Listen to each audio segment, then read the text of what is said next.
The rain poured down heavily, splashing against the dusty ground. Amara, a little girl of just 10 years, stood by the roadside with a tray of groundnuts balanced carefully on her head. She was shivering, soaked from head to toe.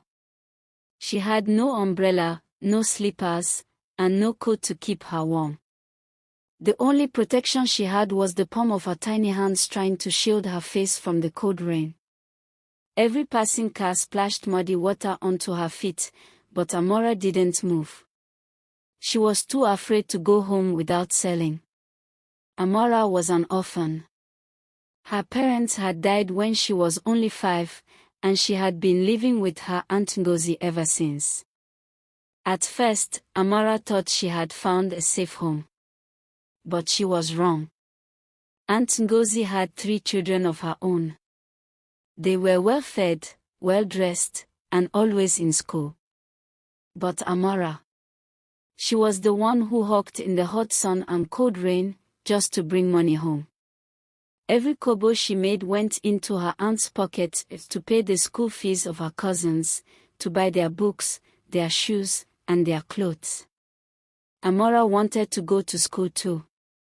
She wanted to sit in a classroom, carry books, and learn like other children. But her aunt would shout, "School? For you? Who will sell my groundnuts? Who will buy kerosene and rice?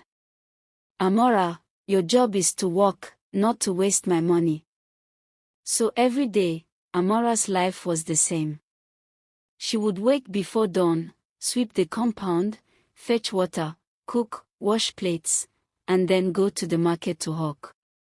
While her cousins carried school bags, she carried trays of groundnuts on her head. Many times she went hungry. Many nights she cried silently on her mat. But she never gave up hope. She believed that one day, somehow, things would change. That rainy day was one of her hardest days. She had been standing for hours, but nobody was buying. The groundnuts were getting wet. Her little stomach was rumbling from hunger. And she knew that if she returned home with unsold groundnuts, her aunt would beat her again. Amara whispered to herself, through tears, "Oh God, please help me. I don't want to suffer forever." She didn't know it yet, but help was closer than she thought. As the rain fell, a black car slowed down and stopped near her. A woman inside lowered the glass. She was dressed in neat clothes, her face kind and gentle. "My child, why are you standing in the rain like this?" the woman asked. Amara lowered her eyes, afraid to speak. I'm selling groundnuts," she whispered. The woman, Madam Grace, looked at her closely. She could see the sadness in Amara's eyes, the hunger on her face, the way her little hands trembled.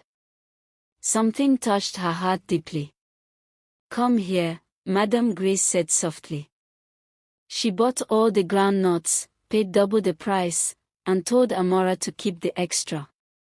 Then she asked, "Who takes care of you?" Amara explained her story in broken words, how her parents had died, how she lived with her aunt, how she was never allowed to go to school. Tears rolled down her cheeks as she spoke. Madam Grace's heart broke. She could not leave Amara in that suffering.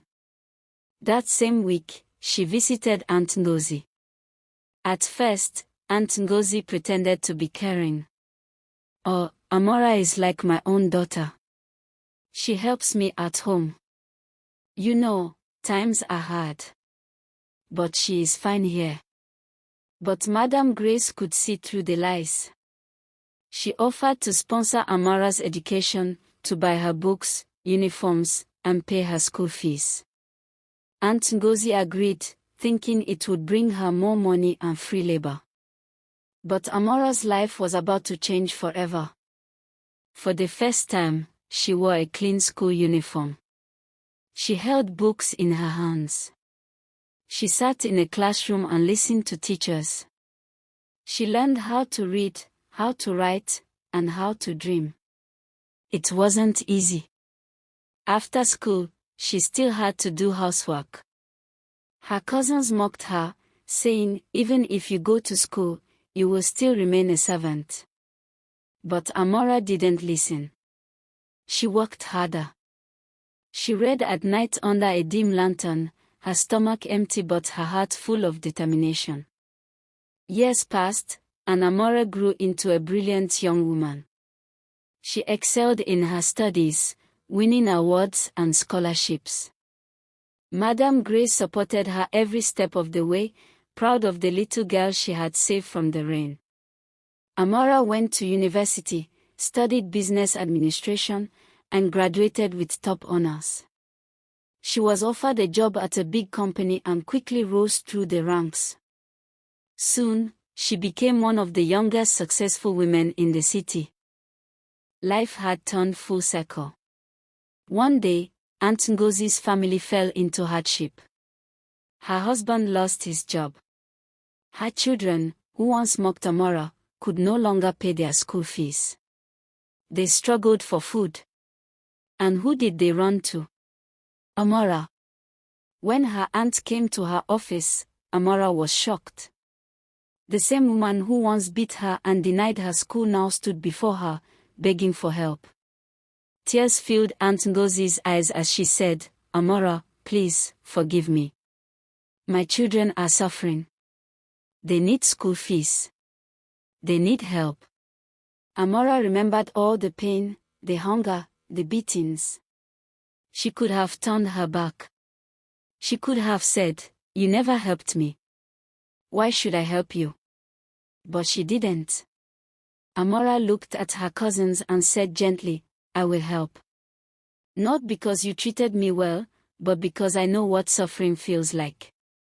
No child deserves to be denied education the way I was." She paid their school fees. She gave them food. She even employed one of them in her company when they grew older. Aunt Ngozi wept and bowed her head. She realized too late that she had wasted the gift that was once in her care. Amara, the orphan girl who once stood in the rain, had risen to become a blessing to many. Direct hit moral lesson. Never look down on a child because of their situation. Education is the key that can change anyone's life. Kindness, no matter how small, can transform destinies. My friends, did Amara's story touch your heart? Sparkling heart. Backhand index pointing right. Give this video a thumbs up if you believe every child deserves education. Backhand index pointing right. Drop a comment with the lesson you learned. Backhand index pointing right, and don't forget to subscribe for more powerful stories like this.